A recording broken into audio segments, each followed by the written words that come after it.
저는 이제 지난주에 미국에 잠깐 다녀와서 지난주에 다른 우리 노 목사님이 설교를 하셨어요. 그래서 그 16장 마지막 부분을 다루지 않았지만은 여러분이 혹시 사도행전을 계속 들으신 분들은 기억하실 겁니다. 이 사도행전 16장에서 우리는 빌립보 교회가 어떻게 세워졌는지 그 과정을 보았어요.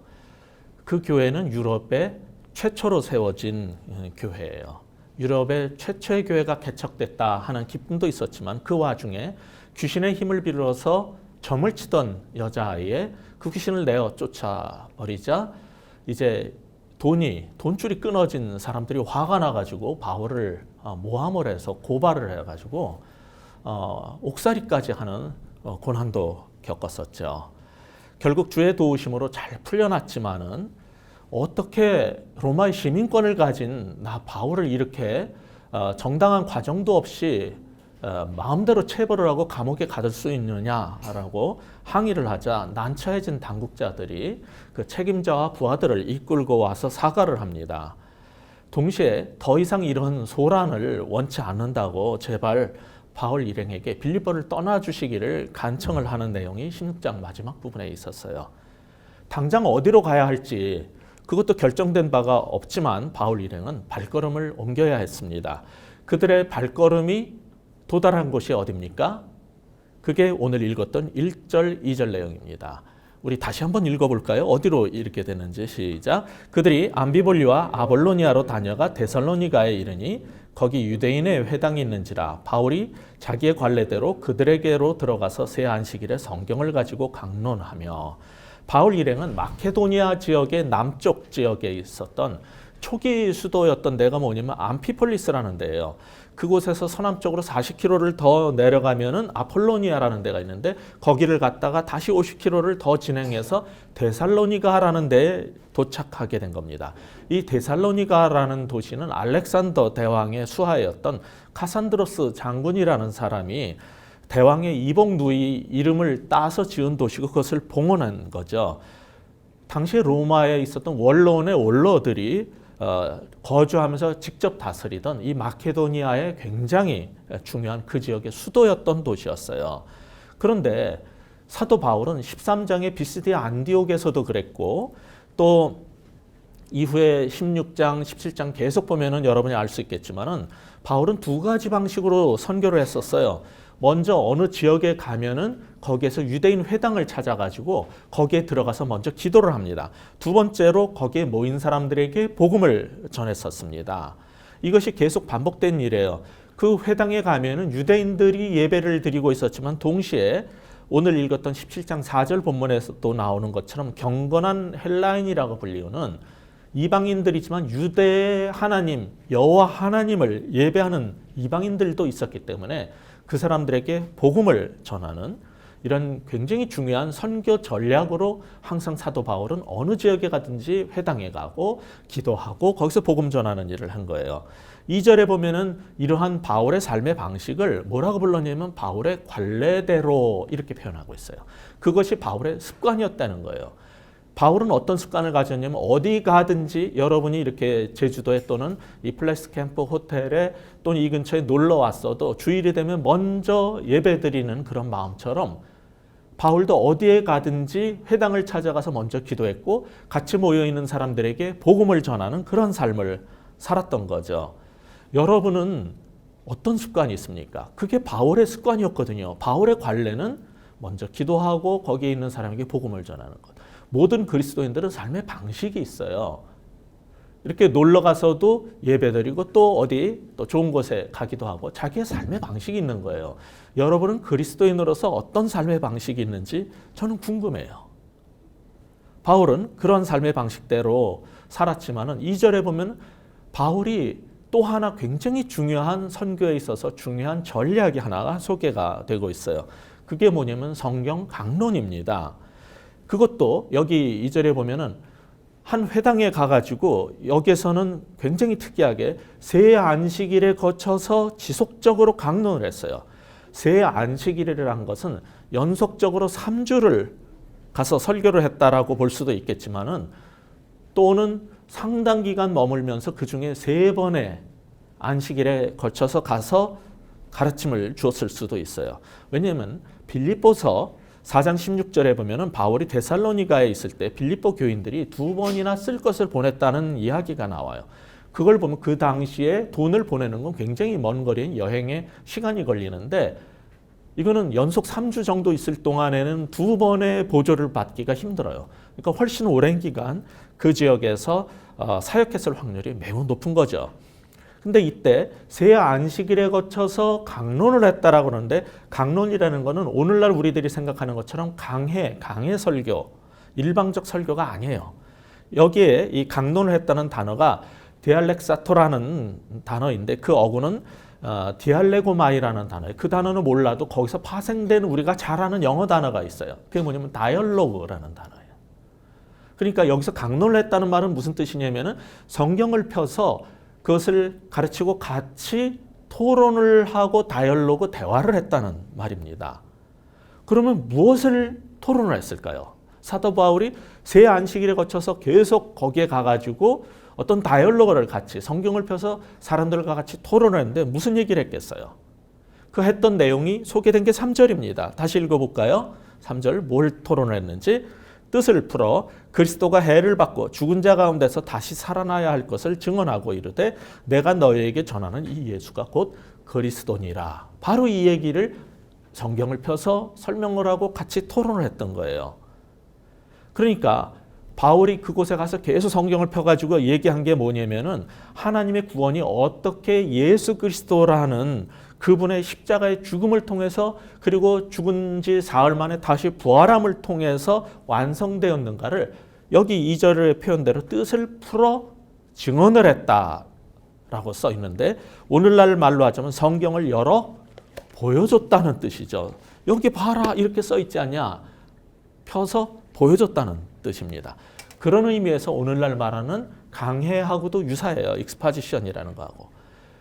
복음을 믿지 못하는 사람들에게 성경을 펴서 예수님의 대속적 죽음의 의미와 부활을 논증하는 이런 강해와 그리고 2절에서 아까 본 것처럼 토론과 대화를 바울은 병행을 했던 거예요. 그러니까 일방적 설교하고 끝나고 집에 가는 오늘날의 예배 같이 하지 않았어요. 강론을 하고 또 성경을 펴서 보여주고 같이 토론하고 대화를 했다는 거죠. 이런 식으로 전도하는 것은 평범한 보통 평신도들에게는 쉬운 일이 아닐 거예요. 왜냐하면 성경 전체를 흐르고 있는 하나님의 구원의 역사가 어떻게 흘러가고 있고 이것이 예수 그리스도를 통해서 어떻게 나타나는가를 설명하는 것은 쉬운 일이 아니거든요. 즉 사도 바울처럼 이렇게 성경 전체에 나타난 하나님의 구원의 역사를 그 관점을 가지고 성경을 보고 설명할 수 있는 훈련이 되는 것은 이건 쉬운 일이 아니기 때문에 모든 평신도들이 다 그렇게 할 수는 없어요. 그러나 여러분이 예수를 믿는다면은 불신자들과 만나서 당신이 믿는 예수가 뭐냐, 기독교가 뭐냐 얘기했을 때 적어도 내가 믿는 예수님이 어떤 분이고 어떻게 우리를 구원하시는지를 설명할 수는 있어야 돼요. 그 정도는 여러분이 할 수 있어야 돼요. 그걸 위해서 훈련도 받고 준비도 됐으면 좋겠어요. 좌우지간 사도 바울이 몇 주에 걸쳐서 이렇게 강해와 함께 사람들과 성경 연구와 토론에 다이얼로그를 한 결과가 뭐냐면은 헬라 사상에 사로잡혀 있었던 이 데살로니가 사람들이 완전히 삶이 변해버린 거예요. 보통 교회 와가지고 예배 한두 번 드렸다고 사람이 변하진 않아요. 그런데 이런 식으로 했더니 이 데살로니가 사람들 사이에서 확실한 변화가 나타나기 시작한 거예요.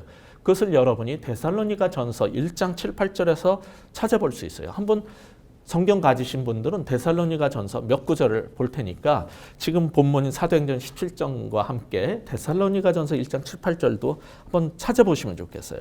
찾으신 분들은 같이 7절, 1장 7, 8절 읽어보겠습니다. 시작.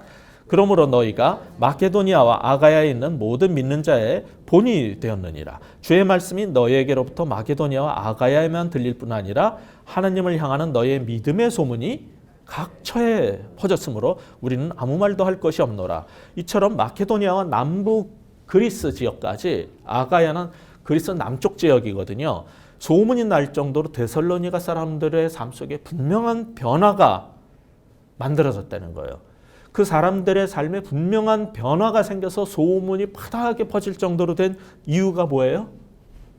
지금 우리가 본 본문 2절, 3절처럼 바울이 그들 가운데 들어가서 세 안식일에 거쳐서 성경을 가지고 강론을 하고 그리고 성경 연구를 같이 하고 토론을 병행했기 때문이에요.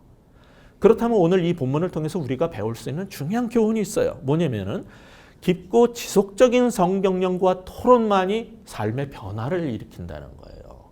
여러분이 정말 변하고 싶다면 뭐가 필요해요? 깊고 지속적인 성경 연구와 토론이 있어야 돼요. 그냥 예배만 드리고 설교만 듣고 가는 그런 정도로는 진정한 변화가 오지 않는다는 거죠.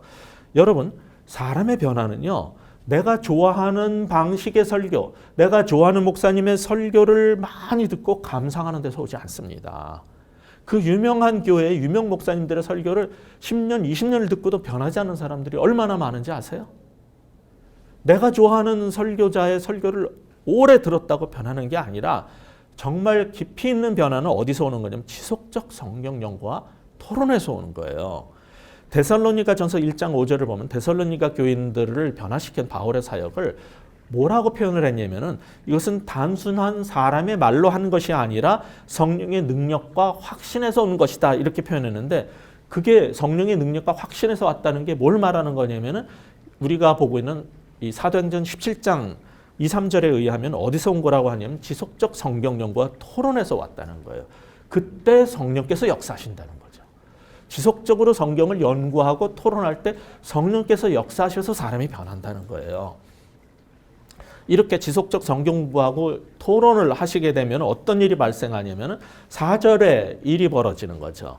4절 보시면 이렇게 돼 있죠. 그 중에 어떤 사람 곧 경건한 헬라인의 큰 무리와 적지 않은 귀부인도 권함을 받고 바울과 실라를 따랐다는 거죠.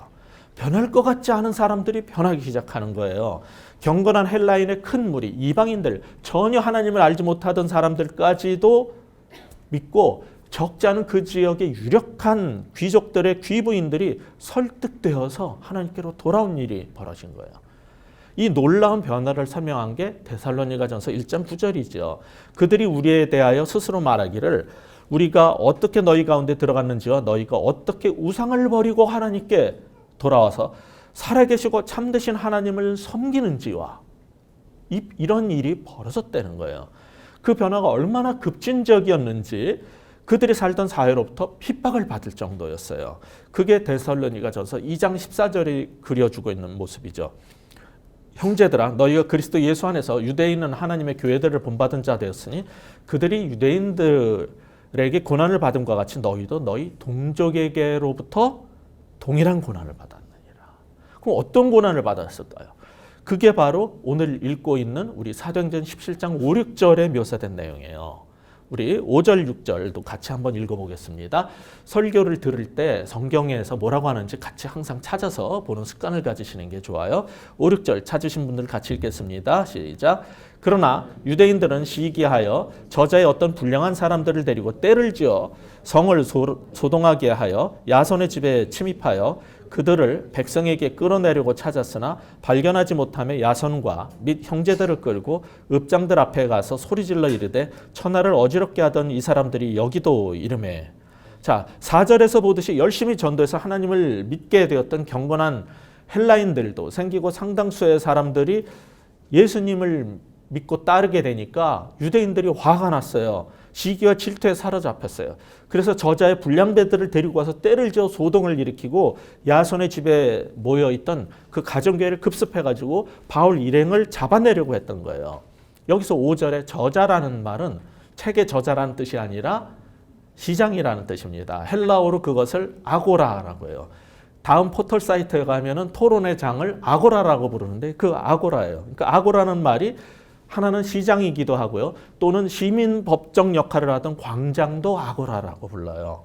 그런데 전도자 바울 일행을 잡지 못하자 자기 집을 가정교회로 내줬던 이 야손과 그 집에 모여 있었던 크리스찬들을 잡아다가 읍장들 앞에 잡아갔다고 6절이 말하고 있어요. 이때 읍장이라는 이 단어는 이게 무슨 제가 살던 동네가 옛날에 수지읍이었거든요. 지금은 수지구가 됐지만은 그런 읍장님 할 때 읍장이 아닙니다. 이 읍장이라는 단어는 시 당국의 행정과 치안을 담당하던 사람 중에 비로마계 사람들이 하는 이 폴리타르카이라는 행정 관리라는 전문 용어를 쓴 거예요. 이걸 보면은 지금 여기에 저자거리에서 읍장에게 데려갔다 이 말은 뭐냐면 시민 법정에 데려가서 그 행정관리 앞에 고발을 했다. 이렇게 여러분이 이해하시는 게 더 맞을 겁니다. 우리는 지금 보고 있는 이 본문을 통해서 성경을 지속적으로 연구하고 토론하는 일이 벌어지게 되면은 사람들이 변화된다는 걸 알았지만은 또 이렇게 깊이 있는 강론을 하고 사람이 변하면은 큰 저항도 따라온다는 것을 보게 된 거예요. 그런데 사람들이 왜 예수 믿는 사람들을 그렇게 미워할까요? 그 근본적인 이유는 뭐 때문일까요? 예수를 믿는 사람들은 자기네들이 사는 방식이랑 너무 본질적으로 다른 삶을 살았기 때문에 나랑 차이가 나기 때문에 싫어하게 되는 거예요. 그게 7절, 8절의 얘기입니다. 우리 본문 7절, 8절도 같이 읽어보겠습니다. 시작. 야손이 그들을 맞아들였도다. 이 사람들이 다 가이사의 명을 거역하여 말하되 다른 임금 곧 예수라는 이가 있다 하더이다 하니 무리와 읍장들이 이 말을 듣고 소동하여. 자, 표면적으로는요. 이 야손을 고발할 때 뭐라고 그랬냐면은 이 사도행전 16장의 표현으로는 우리가 받지도 못하고 행하지도 못할 풍속을 전하는 기독교인들을 영접해드렸다라고 고발을 한 거거든요. 근데 문제가 된 건 7절 후반부의 내용이에요. 뭐냐면 자기들이 왕으로 섬기는 로마 황제에게 이 사람들은 충성하지 않는다는 거예요. 자신들처럼 살지 않는 그 사람들이 거슬렸어요. 단지 이 기독교인들의 종교 생활 때문에 화가 난 게 아니에요. 로마 황제인 시저가 아닌 다른 왕을 섬기는 반역자라고 봤기 때문에 화가 난 거예요. 그래서 8절에서 보듯이 그 사람들이 흥분하고 소동을 일으키게 된 거죠. 세상 사람들이 우리 기독교인들한테 제일 싫어하는 게 뭔지 아세요? 우리 기독교인끼리 교회 잘 다니고 신앙생활하는 거 세상 사람들 아무 상관을 안 합니다. 그들은 그거 아무 상관이 없어요. 그런데 자신들이 왕으로 여기고 빌붙어서 사는 로마의 시저 대신 이 예수님을 왕으로 삼고 자신들하고 다른 생활을 한다. 자신들과 대조적인 삶을 산다. 그러면 화가 나는 거예요. 그들은 세상 임금인 시저, 가이사 왕의 명대로 사는 사람이었거든요. 근데 이 사람들은 가이사의 명대로 살지 않는단 말이에요. 누구의 명령대로 살아요? 예수를 왕으로 삼고 예수를 주로 삼고 예수님의 말씀대로 사는 사람들이 되어버린 거예요. 오늘날 식으로 말하자면은 이들은 예수를 주로 삼는 주재권, 로드십이 분명한 삶을 살았던 거죠. 그게 화가 난 거예요. 그걸 가지고 뭐라고 비난을 했냐면 6절에 보면 천하를 어지럽게 한 사람들이다 이렇게 말을 했던 거죠. 이거를 NRSV라는 영어 성경이 있는데 거기에는 뭐라고 이걸 번역해놨냐면 Turning the world upside down이라고 했어요. 세상을 upside down 시켜버렸다는 거예요. 뒤집어 버렸다는 거예요. 그러니까 성경을 지속적으로 강론하고 같이 토론하고 사람이 변하게 되면 무슨 일이 벌어진다? 예수를 주님으로 살고 세상 사람들처럼 이 세상 임금과 세상 방식대로 살지 않고 가이사 왕을 시저를 로마 황제를 왕으로 삼지 않고 예수를 주로 삼는 분명한 삶이 사라지게 되고 그 결과는 자신이 사는 영역에서 세상을 뒤집어 버리게 된다는 거예요. 세상 질서를 뒤집어엎는 삶을 살게 된다는 거예요. 이게 너무 차이가 났기 때문에 그들은 예수 믿는 사람을 보면 화가 난 거예요. 그냥 똑같이 우리처럼 살고 주일날 그냥 이렇게 교회 가서 예배드리고 집에 갔으면은 아무 상관 안 해요. 세상 사람들은 기독교인들 미워하지 않습니다. 근데 왜 미워해요? 예수 믿는 사람들은 자기네들처럼 살지 않는 거예요. 돈과 명예와 세상을 섬기지 않고 시저를 세상의 왕을 숭배하지 않기 때문에 예수를 주님으로 왕으로 삼는 나와 다른 삶을 살기 때문에 화가 나고 밉고 싫고 죽이고 없애버리고 싶은 거예요. 세상에는 두 종류의 사람밖에 없어요. 세상 임금을 섬기면서 하는 사람, 성경 표현대로 하자면 시저의 명대로 사는 사람, 가이사의 명대로 사는 사람과 그 명대로 따르지 않는 사람. 세상은 두 가지밖에 없다는 거예요. 기독교인들은 어떤 사람이라고요? 십계명 말씀처럼 하나님 외에는 또 다른 왕을 두지 않아요. 또 다른 신을 두지 않아요. 그렇기 때문에 너무나 구별되는 삶을 살아서 이게 못마땅하고 화가 나는 거죠. 그러니까 세상 사람들은 정말 예수님을 제대로 만난 사람을 보면 뭘 느끼냐면은 그냥 교회 다니는 건 상관이 없는데 이 사람이랑 깊이 얘기를 하고 같이 지내다 보면은 사는 게 너무 달라. 근데 그 사는 게 다른 게 뭘 보여주냐면 내가 사는 건 어둠의 자식의 방식이고 어둠의 삶이라는 걸 너무 극명하게 보여줘. 그러니까 화가 나는 거예요. 그러면 그 사람이 미운 거예요. 너 때문에 내가 어둠에 있다는 게 드러나 버린 거예요. 나는 네가 싫다는 거예요. 근데 여러분이 세상 사람한테 그런 미움을 받지 않고 한평생 잘 살았다, 교회를 다니면서. 이건 문제가 있는 거예요. 삶이 분명한 차이가 없기 때문에 세상 사람들이 여러분을 똑같이 어둠의 자식처럼 보니까 좋아하는 거예요. 예수를 제대로 만나면은 너무나 달라요. 저희 교회에 이제 서울 쪽에 보면은 연예인들이 많이 나와요. 근데 이 사람들 보면 참 딱해요. 연예계 내에서 자기네들이 사는 방식이 있어요. 또는 패션계에 있는 사람들, 음악계에 있는 사람들, 유명한 가수들도 있는데 똑같이 살면은 다 편한데 다르거든. 예를 들어서 랩을 할 때 말끝마다 욕이 나와야 되는데 욕을 안 하고 해요. 어떻게 그러고서는 BY처럼 그렇게 할 수 있냐 이거죠. 싫은 거예요. 미운 거예요. 예수님을 제대로 만난 사람은 분명하게 다른 삶을 보여주는데 그 이유가 어디서 왔다? 깊은 성경론과 토론 때문에 주제권이 확립돼 버리는 거예요. 예수님만이 나의 주인이다라는 깊은 성경 공부하고 토론을 하는 사람은 주제권이 확실하게 잡힌다는 거예요. 이게 오늘 본문이 말하는 두 번째 교훈이에요. 깊은 성경 연구와 토론하는 사람, 뭐가 발생한다? 주제권이 확립이 된다는 거예요. 세상 사람하고 다른 삶을 살게 된다는 거죠.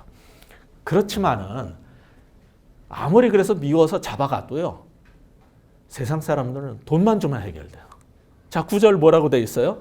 야손과 그 나머지 사람들에게 보석금을 받고 놓아주니라. 아무리 미워서 잡아갔어도 돈 주면은 어떻게 해요? 놔줍니다.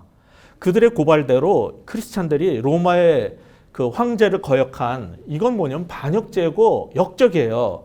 근데도 돈을 받고 야손과 성도들을 놓아줬다면 이건 정말 부패한 관리들이죠. 아니면은 그렇게 고발을 당했는데 가만 보니까 이건 로마 황제 말고 다른 왕을 섬긴다는 고발이 잘못됐다라는 것을 느꼈기 때문에 놔줬을 수도 있어요. 좌우지간 이 사건을 통해서 크리스찬들이 깨달은 게 있어요. 이 사람들 언젠가는 우리 교회 지도자들을 찾아내서 분명히 죽이고 말 거다.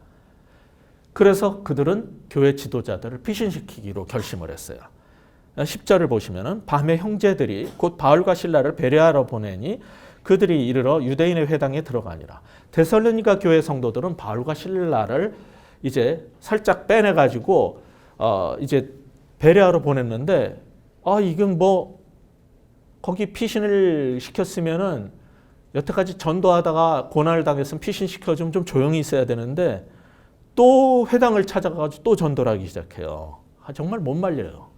이게 바로 복음에 사로잡히고 예수가 주가 된 사람들의 특징이죠.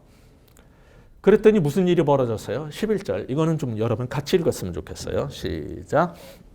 베레아에 있는 사람들은 데살로니가에 있는 사람들보다 더 너그러워서 간절한 마음으로 말씀을 받고 이것이 그러한가 하여 날마다 성경을 상고하므로. 사도는 베레아에 도착하자 데살로니가에서 열심히 전도했던 것보다 더 열심히, 어떻게 더 열심히 했냐면 데살로니가에서는 주일마다 3번을 했다고 그랬잖아요. 주일마다가 아니에요. 여기 매일 성경을 강론한 거예요. 참된 전도자들은요, 핍박하면 더 뜨거워져요. 이게 참, 그러니까 전도자들을 핍박하면 안 돼요. 더 뜨거워지니까, 더 전도하니까. 근데 감사한 거는 그곳에서 사도들이 만난 사람들이에요. 거기서 만난 이 베레아 사람들은 데살로니가 사람들보다 더 대단했는데, 사도가 강론을 하면은, 즉 성경부를 통해서 복음을 논증을 하면은 사람들이 과연 그 말이 정말인가? 성경을 펴가지고 찾아서 스스로 열심히 확인해 봤다는 거예요. 그것도 매일, 날마다 그랬다는 거예요. 사도도 더 열심히 일주일에 한 번이 아니라 매일 성경을 강론하고, 이 사람들은 사도가 강론을 하면 그거를 매일 찾아서 확인했다는 거예요. 더 세게 전도를 하고 더 열심히 성경을 확인하고. 근데 이거를 옛날 개역 성경은 뭐라 그러냐면 베레아 사람들은 데살로니가 사람보다 더 신사적이어서 이렇게 번역을 했어요. 그 말이 뭐가 신사적이에요? 젠틀맨? 그게 아니기 때문에 개역 개정은 더 너그러워서 이렇게 번역을 해놨어요. 더 헷갈려요. 뭐가 맞는 건지 모르겠죠. 새 번역을 읽어보시면 이게 뭐라고 되어 있냐면은 이 원래 이 헬라어 단어의 뜻이 그 당시 로마의 명문 귀족층들이 갖고 있었던 고상한 자태를 표현하는 말이에요. 즉 그리스도인들이 보였던 가장 고상한 삶의 방식이 뭐였어요? 하나님 말씀이 강론이 되면은 그게 과연 그런가 성경을 펴서 열심히 확인해 보는 게 가장 고상한 태도라는 말이에요. 여러분들은 고상함이 있습니까? 여러분이 그리스도인으로서 고상하다는 말은 다른 게 아니에요. 앞에서 누가 성경을 가르치고 설교를 하면은 저 말이 맞는 건지 정말 성경에 그렇게 써 있는 건지를 스스로 찾아서 확인하는 거. 이게 그리스도인이 보여줄 수 있는 가장 고상하고 귀족적인 모습이라는 거죠. 이게 지금 이 부분이 베레아 교인들이 얼마나 대단한 걸 보여주는 가장 중요한 부분입니다. 제가 28년간 목회를 하면서 만난 수많은 사람 가운데 어떻게 삶이 저렇게 변할 수 있을까 하는 사람들이 있었어요. 그 사람들을 가만 되돌아보면 공통점이 있는데 특징이 뭐냐면은 단순히 설교를 즐기는 사람들이 아니었어요. 그들은 설교를 하면은 그게 그런지 계속 같이 읽고 찾아보고 메모를 하고 막 어떨 때는 주보 옆에다가도 메모를 하고 집에 가서 그걸 다시 정리를 해서 컴퓨터에도 옮겨놓고 또 책을 찾아보고 막 이러는 사람들이었어요. 이 사람들은 예수 믿은 지 몇 년 안 되는데도 급격하게 변했어요. 제가 지지난주에 설교할 때 여기 왔던 유천 원장 자매가 한 분이 있었어요. 권민수 자매라는 분이 있었는데 그 자매는 예수님 믿은 지 2년밖에 안 된 자매예요. 근데 교회에서 통독반을 섬기고 인도하는데 어느 자매들이 그 자매가 유치원 원장인데 그 원장실에 갔다 사진을 찍어서 올렸더라고요. 원장실에 유치원에 책 꽂혀 있는 책이 다 주석이고 신앙서적이에요. 왜 그렇게 달라졌냐면은 이 자매는 설교만 듣고 교회에서 시키는 통독만 한 게 아니에요. 나중에 가가지고 또 찾아보고 심지어는 목사들도 힘들면 안 찾아보는 주석을 찾아서 공부를 한 거예요. 그러니까 2, 3년 만에 확 변해버린 거예요. 제가 아는 근본적으로 삶이 변한 사람들의 공통 특징이 이 베레아 사람 같은 거예요. 과연 그러한가 성경을 펴서 날마다 상고해보는 사람들. 그들은 다 변했어요. 제일 한국교회를 망친 사람들이 어떤 사람이냐면은 목사가 예배 시간에 성경 본문을 딱 읽고 그 다음에 이거는 그냥 한 번도 펼쳐보지도 않고 1시간 내내 지가 하고 싶은 소리를 막 계속하는 거예요. 그러다가 계속 할렐루야 아멘 시키면은 그게 성경에 있는 얘기인지 그 목사가 지가 하고 싶은 소리를 하는 건지 구별도 못하면서 그저 아멘 할렐루야 하는 사람. 이런 사람 때문에 교회가 망가지는 거예요. 그런 사람 때문에 목사들이 타락을 하고 교회가 망가지고 자신의 신앙까지 망가지는 거예요. 성경이 요구하는 신앙의 가장 고상한 모습은 뭐라고요? 앞에서 사도 바울이 강론을 해도 성경을 같이 열고 토론을 해도 그 말씀이 그런가 성경을 펴서 확인하는 습관을 가지라는 거예요. 이게 우리를 성숙하게 하는 비결이에요. 오늘 본문이 우리에게 가르치고자 하는 마지막 포인트가 바로 이겁니다. 여러분 달라지고 싶습니까? 성경을 펴서 스스로 확인해 보라는 거예요. 이게 제일 중요한 모습이에요. 그러니까 이 한국 사회의 제일 정치, 경제, 문화, 학교, 다 어느 기관 다 마찬가지예요. 이 한국 사회를 망친 것 중에 하나가 뭐냐면은 윗사람이 말을 하면 수첩혀가지고 그냥 받아쓰는. 아무 거기 토론도 없고 회의를 해도 혼자 일방적으로 사장이 혼자 말하고 나머지는 다 받아쓰기만 하면은 발전될 수가 없어요. 함께 내놓고 같이 토론을 하고 왜 그런지를 찾아보고 어떤 것이 더 좋은 길인지를 찾을 때 발전하는 거예요. 교회도 더 성숙하고 발전하려면, 여러분의 신앙도 더 성숙하고 발전하려면 어떻게 해야 돼요? 목사가 말하는 말을 무조건 받아들이라는 게 아니라 성경을 펴서 확인하고 그러면은 정말 순종해야 돼요. 그런데 성경이 그렇게 말하지 않는데 목사가 혼자서 일방적으로 그러고 있다 그러면 성경을 확인해 보니까 그렇지 않을 때는 그건 받아들이면 안 되는 거예요. 그래야지 목사도 정신을 차리고 제대로 성경을 강의하게 돼 있어요. 함께 협조가 돼야 돼요. 교회를 타락시키는 목사는 서기 훈련이 안 돼서 본문이 뭘 말하는지를 모르기 때문에 그냥 읽어놓고 자기 하고 싶은 소리를 하고, 교인들은 목사님 말하면 무조건 아멘만 하는 이 두 가지가 병행될 때 교회가 타락하고 망하는 거예요. 그래서 성경은 이 사도행전 17장은 오늘 이 예배를 드리는 여러분에게 도전하는 겁니다. 과연 그러한가 스스로 펴서 성경을 펴서 확인하라는 거죠. 그것이 오늘 예배를 통해서 주께서 주시는 가장 중요한 말씀입니다. 이런 일이 벌어질 때 두 가지 일이 나타난다라고 그랬죠. 계속 반복되는 거예요. 12절, 13절에 보면 12절에는 믿는 사람이 많아지고 헬라의 귀부인과 남자가 적지 아니하게 따라오죠. 반대로 13절에는 데살로니가에 있는 유대인들이 바울이 하나님 말씀을 베레아에서도 전하는 줄 알고 거기까지 쫓아가서 또 소동을 일으키는 거예요. 적대 세력이 또 나온다는 거죠. 이게 항상 복음 전해질 때 따라 나오는 두 가지 패턴이에요. 이게 계속 사도행전에는 반복되고 있는 거예요. 그럴 때마다 교회는 말씀의 종도를 보호해 줬어요. 14절, 15절 마지막 절을 읽고 마칠 겁니다. 우리 같이 읽겠습니다. 시작. 형제들이 곧 바울을 내보내어 바다까지 가게 하되 실라와 디모데는 아직 거기 머물더라. 바울을 인도하는 사람들이 그를 데리고 아덴까지 이르러 그에게서 실라와 디모데를 자기에게로 속히 오게 하라는 명령을 받고 떠나니라. 교인들은 그들의 추적 대상인 리더 사도 바울을 내보내야 했고 그들은 다시 땅끝 바닷가에 서게 됐어요. 그러나 함께 동역했던 실라와 디모데는 여전히 핍박의 장소인 영적 전쟁터인 베레아에서 계속 남아서 복음 증거를 했죠. 지금까지 사도행전의 이 진행 방식을 보면은 사도 바울은 이제 계속 도피를 했지만 그 경계선인 바닷가에 서서 다음 사명을 받고 다음 지역으로 넘어가게 될 거예요. 그래서 이것이 사도들의 행전이 되는 거죠. 그런데 지난번에 봤던 사도행전 16장 8, 9절을 보면은 사도 바울이 드로아 바닷가에 섰어요. 드로아 바닷가에 서게 됐을 때 무슨 일을 경험했냐면 하나님께서 환상을 주셔가지고 마게도니아에 가서 복음을 전하라는 환상을 듣고 배를 타고 바다를 건너가서 거기에서 이제 빌립보 교회와 데살로니가 교회가 세워지게 된 거예요. 이번에는 여기에서 빌립보와 데살로니가 교회에서 핍박을 받아가지고 다시 도피를 해서 바닷가 베레아 바닷가에 서게 됐는데 거기에서는 무슨 일을 하게 되냐면 이제 마게도니아 남쪽 그리스라는 나라의 수도인 아테네에 가서 복음을 전하는 사명을 받게 되는 거죠. 그런데 사도 바울이 아무리 위대한 하나님의 종이지만은 이 위대한 일, 이방 문화와 모든 세상의 만신의 전인 그리스의 제우스 신전과 이런 데 가서 복음을 전하는 일을 하기 위해서는 아무리 사도 바울이지만 혼자서 할 수 있는 일이 아니라는 것을 그는 잘 알고 있었어요. 그래서 실라와 디모데를 속히 내게 보내달라고 요청을 하는 거죠. 복음의 이 불모지인 아테네 선교는 바울이 혼자 할 수 있는 일이 아니라 팀으로 함께 사역해야 될 중차대한 사역지였기 때문인 겁니다.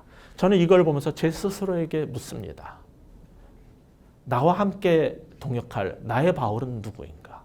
그리고 나와 함께 복음을 전하는 이 일을 함께 동역할 나의 디모데와 실라는 누구인가? 그들은 지금 어디에서 무엇을 하고 있을까? 그리고 또 저는 제 자신에게 물어요. 나는 혹시 내 힘과 내 능력에 의지해서 내가 혼자 하려고 하는 것은 없는가? 그러면서 기도합니다. 주님, 제게도 실라와 디모데를 주셔서 한 마음으로 복음을 위해서 말씀 강론을 동역할 동료를 얻게 하여 주옵소서. 저는 여러분도 같이 그렇게 기도했으면 좋겠어요. 여러분 목회자, 선교사는 아니지만은 내가 혼자 복음 전하기 힘들 때 나와 함께 힘을 합쳐서 기도해주고 같이 복음 전할 나의 실라와 디모데를 갖기를 주의 이름으로 축복합니다. 우리 같이 기도할 때 하나님 내게도 지속적으로 성경을 펴서 강론할 수 있는 능력을 주시고 함께 동역할 수 있는 디모데와 실라를 허락하여 주옵소서. 이 시간 같이 한번 기도하는 우리 모두 되었으면 좋겠습니다. 기도하시겠습니다. 아버지 하나님, 이 시간 간절히 구합나니 하나님이여 우리에게도 정말 함께 동역할 일꾼들을 허락하여 주옵소서. 내가 믿는 믿음의 이유가 뭐냐고 묻고 내가 정말 믿고 있는 그 기독교의 본질이 뭐냐고 물을 때 성경을 펴서 함께 토론하고 가르칠 수 있는, 강론할 수 있는 능력도 허락하여 주옵소서. 훈련받게 하여 주시고 준비시켜 주시옵소서. 이 일 혼자 하기 힘들 때 함께 동역할 수 있는 우리의 실라와 디모데도 허락하여 주시옵소서. 그래서 함께 주의 복음을 위해서 살 수 있게 하여 주시고 말씀을 펴서 정말 하나님께서 우리에게 말씀을 주실 때마다 과연 그것이 그러한가 상고해보고 말씀을 묵상하는 그러한 고상한 가장 위대한 삶의 모습도 우리가 갖게 하여 주시옵소서. 예수 그리스도 이름으로 간절히 기도하옵나이다. 아멘.